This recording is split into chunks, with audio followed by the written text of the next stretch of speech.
যারা তোমার বাবার সাথে চলমান ছিলেন, তোমার বাবার বন্ধু ছিল বা তোমার বাবার সাথে সমাজে চলছে, আজকে তোমার বাবা নাই, তুমি তোমার বাবার স্থানে ওই মানুষগুলোকে বসিয়ে তাদেরকে একটু মধ্যে মধ্যে ভালো খাবার খানাও, নাস্তা খাওয়াও, খায়া তাদের কাছে বলো আব্বা আপনার বন্ধু ছিল, আব্বার জন্য একটু দোয়া করেন। এটা 1 নম্বর আদেশ রাসূলের। কয় নম্বর আদেশ? 1 নম্বর আদেশ। বুঝছেন না কথাটা? আপনার বাবার সাথে চলছে, সমাজে এরকম লোক আছে না?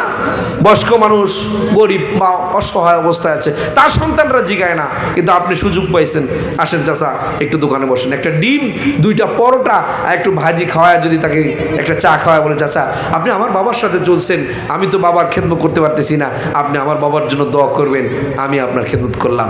1 নম্বর আদেশ রাসূলের। কয় নম্বর আদেশ? 1 নম্বর।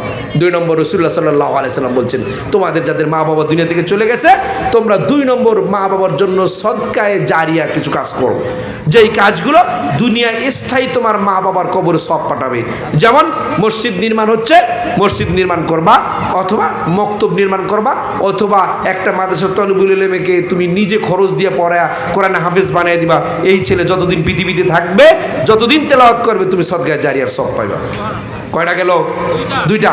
3 নম্বরে রাসূলুল্লাহ সাল্লাল্লাহু আলাইহি সাল্লাম বলছে, তোমরা প্রত্যেক নামাজের দোয়ার সময়, প্রত্যেক দোয়ায় তোমরা তোমাদের বাবা মাকে শরীক রাখবা। পারা যাবে?